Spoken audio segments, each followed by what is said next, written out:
The fire erupted sometime after 1 o'clock in the morning. A 911 call led firefighters to 29 Freetown Road in Belize City. This morning at approximately 1:26 a.m., we received a call of a structural fire in progress on Freetown Road, to be exact, corner Freetown and Kelly Street. The fire department proceeded to the location, and upon arrival we observed the remains of a collapsed wooden structure that was fully engulfed. The inferno was consuming Sanjay, Pilgrim, Caskets and Wreaths shop. A thick black smoke drifted down Freetown into people's home. The wind direction was the major contributing factor to the smoke. Actually, it had us shifting our firefighting tactics from east to west and north to south, but that's just dealing with the element of the nature. It's an unfortunate cause that the closest neighbor did sustain quite a large amount of smoke damage. Upon arrival, firefighters sprung into action, containing the fire from spreading to other buildings. But for the building at 29 Freetown Road, it was too late. The inferno was huge and powerful. It had consumed all the contents of the business and the house in the yard in a matter of minutes. Zincs were left twisted, and discharged structure and discharged children's coffin are all that are left as a reminder of the fire's devastation. We immediately commenced firefighting operations. Of course, we were hampered a bit by the electrical wiring that was a bit hazardous to my team in trying to extinguish this blaze.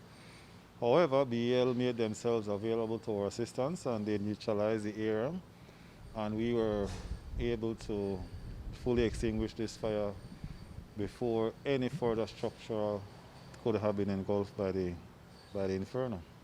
Fortunately, there was no one inside the house of business when the fire erupted. The cause of the fire is yet to be determined. However, investigators can rule out electrical and accidental. While we cannot 100% determine the cause, there are factors that we can rule out, namely electrical.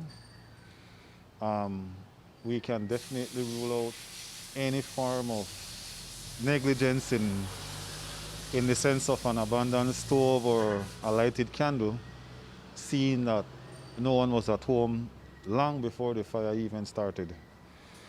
There are speculations out there that the fire may have resulted as a cause of arson, or in the terms of the fire department, incendiary act. If that is the case, we have not found or located anything to support such. If the perpetrators may have used a sort of flammable liquid to aid in lighting this building. But what if that was the case? Who targeted Pilgrim and why? Was the fire meant to be a threatening message? After all, the fire started at the bedroom in the house behind the funeral parlor. But the fire department's investigation is at a standstill because Pilgrim is in police custody.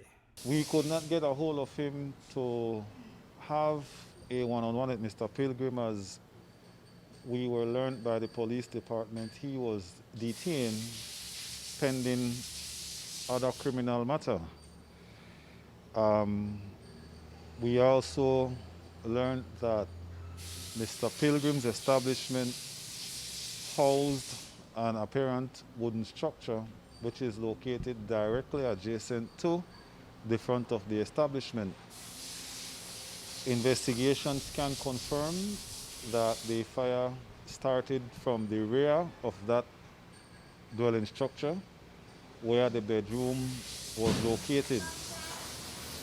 The fire in turn consumed that particular dwelling and later on destroyed the office that housed the Pilgrim funeral parlor. Reporting for News 5, Hipolito Novelo.